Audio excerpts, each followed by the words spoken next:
Someone went and killed my dock, so I figure I should make a video on my first look at a Gladius build. Hey everyone, Derpy here, coming back with another Battle Pirates video. Now this comes with a huge disclaimer. This is just an initial build messing around with my thoughts on this thing. This is not a let's build video because I haven't seen any of the targets for this, and to my knowledge no one has whatsoever.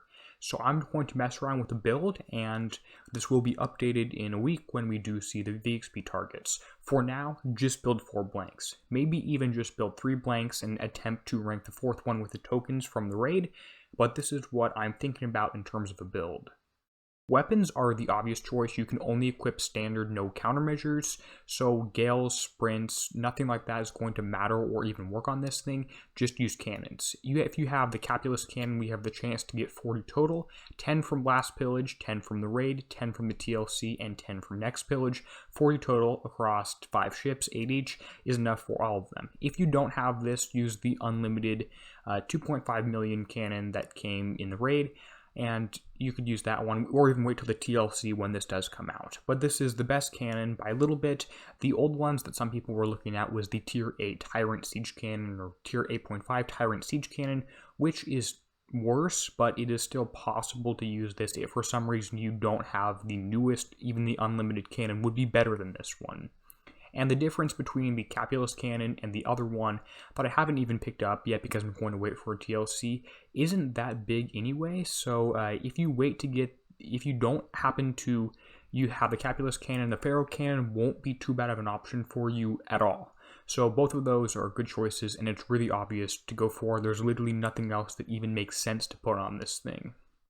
Now, in terms of armor, the answer is again fairly simple. We have 2 armor slots, which is lower, but this armor does provide you some ballistic attack as well, ballistic damage, as well as some survival. You're putting this on here mainly for the ballistic damage and not really for the survival, so just keep that in mind. We don't really know about these targets. Maybe all the radioactive damage is avoidable, so maybe you go for both C armors or both R armors, whatever. Most people should end up using one of each, at least based off what we know so far. Now in terms of specials, we have to look at the whole and look at what it's strong at and try to boost those strength, because that's what Kixeye tends to be doing. Under the upgrades, you can see that we do add some evade, as well as having 15% evade default on the whole, and then the survival just was nothing on the whole originally, but there was some in the special abilities stat, 4,000 each. I'm assuming the flagship will have 10,000 like the Mutineer flagship. Interestingly, we do also have this fuse lighter thrower, which is going to interact with the targets in some way. I'm not quite sure. Looks like it's going to shoot things and they're going to blow up, so just take that with what you will. We also do have a fairly high base combat speed and just some other building damage on here. It's siege, we're expecting ballistic damage and building damage too.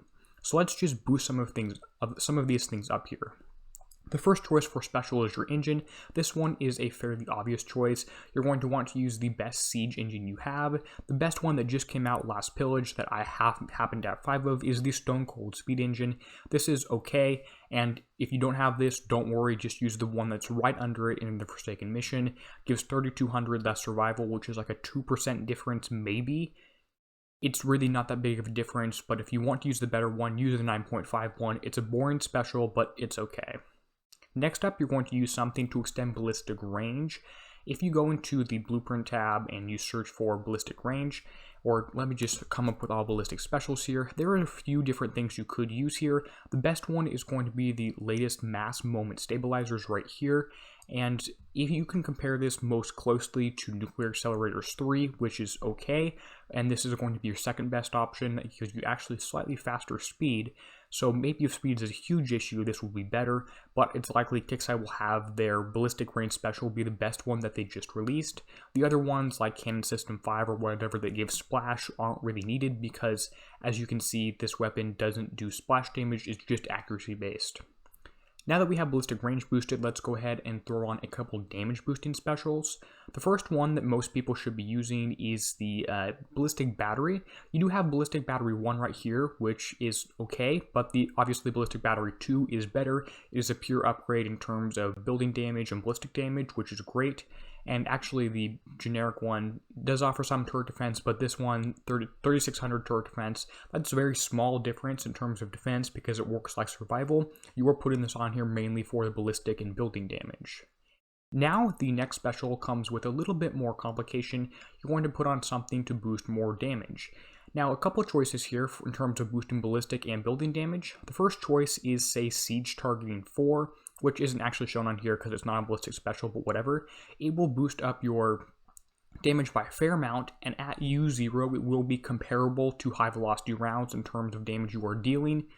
But when you start upgrading to U3 and you get that plus 100% ballistic damage from U3, high velocity rounds becomes much better. So you should put high velocity rounds on over Siege Targeting 4 if you are comparing both of them. But if you happen to be a lower level, I know a lot of lower level players watch my videos and you don't have this for some reason, even though it's in the Forsaken mission, this is an option too.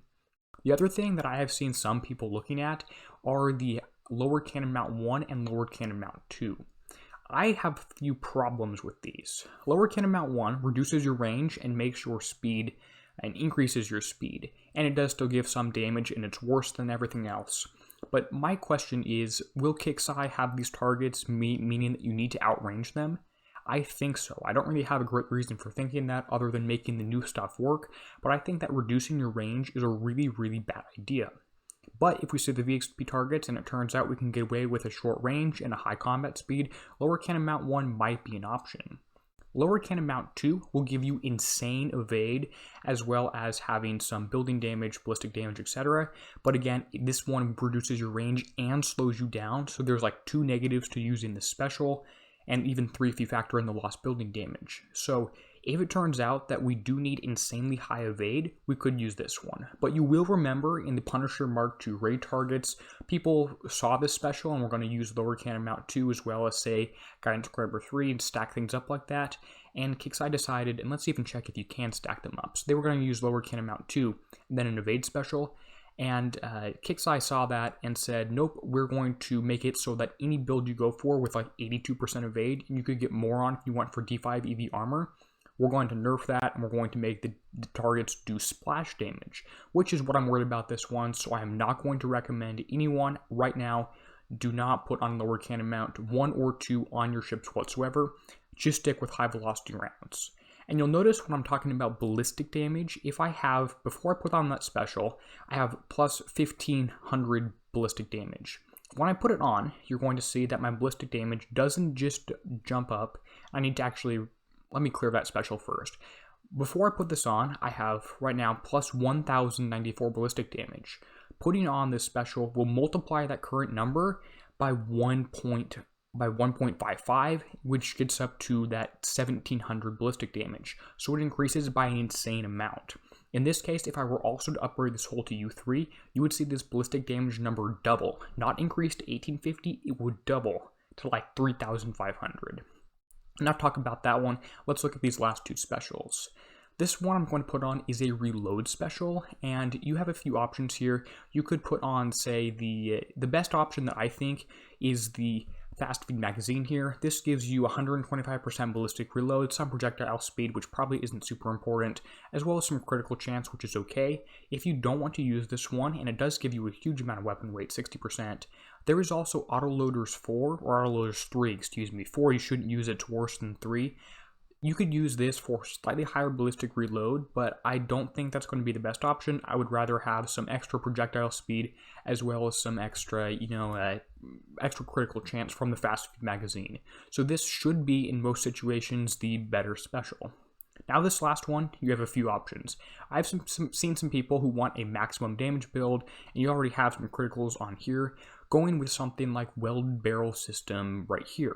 And if the targets turn out to be all splash damage and evade isn't helping at all, this is probably the best option for the last slot, and it even makes your ships even faster.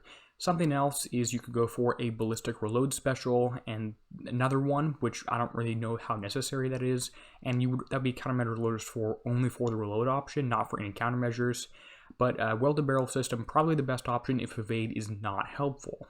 Now, is evade going to be helpful or not? We have seen this hull, under the upgrade level, gives you another 10% evade. And the defense already has like 28% evade based on the engine you have and the built-in 15% on the hull. This leads me to believe, and if Kixeye has evade on their hulls, evade's going to be important, right? Well, we can only assume so, and until we see the VXP targets and have chances to test them, which I will hopefully be doing if I can get enough of my ships actually built a little bit, evade should look like it's going to be helpful. Now let's talk about what evade special you want to actually be using. The one that I'm probably going to use is Guidance Square number 3, which gives you plus 49.5% evade. Agility System 4 will give you this same amount of evade, but it also gives you stun and slow resistance, which do not help against any sort of tactical fields. They only help against actual stun and slow effects directly on your ships, like say the harpoon turret. Anything like that that actually directly slows or stuns your ships. We have not seen that at all in the targets in any sort of the last year of PvE, essentially. So Guidance Square number 3 has like 3 hours lower build time. There's zero reason to use Agility System 4. Now, you could also use, say, Damage Diffusion System, which I don't like because the splash damage reduction is pretty much useless in my opinion. And if you're going to go for something that has higher evade and bonus combat speed, you could use Hyper 30. But again, I don't really think that's going to be super helpful. I would rather have the extra evade from Guidance Square number 3 instead of having like bonus combat speed or projectile speed or whatever. So I think that Guidance Square number 3 is the better option, although obviously we don't know yet. Now, you will notice that this has a build time of 15 days, pretty much, and this is with, I don't know, various bonuses that I have. If you instead build 4 holes and refit it, it will come down by a few days based on how upgraded your labs are. We do also have a heavy thrower or a heavy something we're going to get, which will unlock at U1, and I would expect this to come out in Pillage, although I've got zero idea. Maybe it comes out in the next raid. I don't really even remember when the Punisher had its heavy thrower come out there.